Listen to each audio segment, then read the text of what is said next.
What if the most anticipated compact camera of 2026 is finally about to go official? DJI has confirmed the Osmo Pocket 4P will debut globally at Cannes on May 14th, and this launch feels very different from past Pocket releases. DJI is clearly pushing a more cinematic, premium identity, closer to a pro creator tool than a casual gadget. And with months of leaks already building hype, the timing and feature set make this one genuinely exciting. Stay with me because by the end of this video, you'll know exactly what to expect from the Pocket 4P.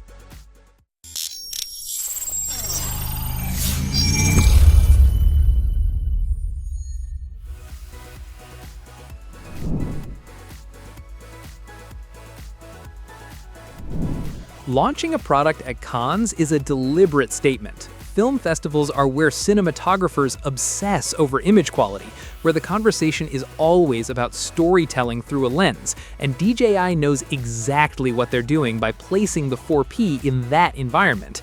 Even the teaser materials that surfaced ahead of the announcement look nothing like what we saw with previous Pocket launches. There's a cinematic grading to the visuals, a deliberate restraint in the marketing language, and a distinct shift away from the vlogging-first narrative DJI has leaned on before. Chinese creators and media outlets have already gotten early access to production units, and the footage and impressions coming out of those previews are setting expectations pretty high. Pre-orders are expected to open right around the launch itself, so the timeline is moving fast. Here is where things get genuinely interesting.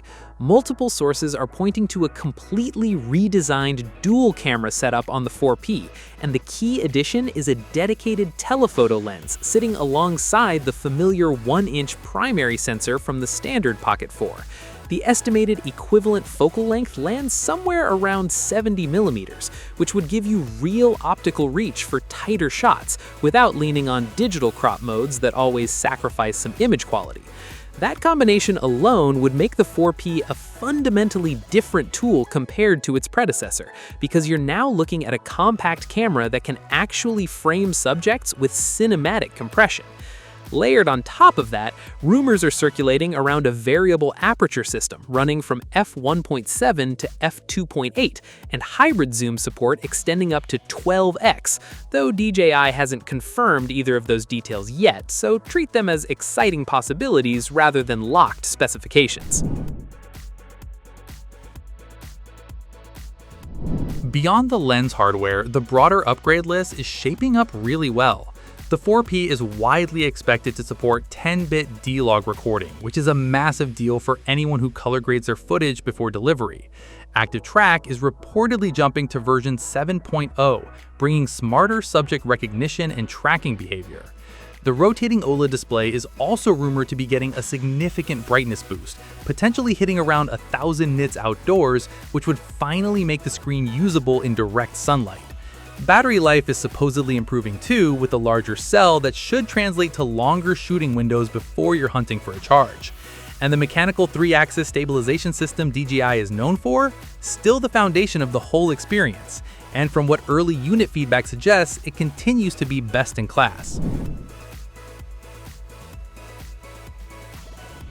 One thing that makes this launch timing genuinely fascinating is the market context. Insta360 is not sitting still. Leaks for what's rumored to be called the Luna Ultra have been spreading online, and the details are aggressive: a dual camera configuration, apparent Leica branding, and reportedly a detachable design. If those specs hold up, the compact creator camera space is about to get seriously competitive in a way it hasn't been in years. DJI has historically set the benchmark in this category, but 2026 is looking like the year where they'll actually have to defend that position rather than simply own it by default. The 4P is shaping up to be the most complete version of DJI's compact camera vision yet.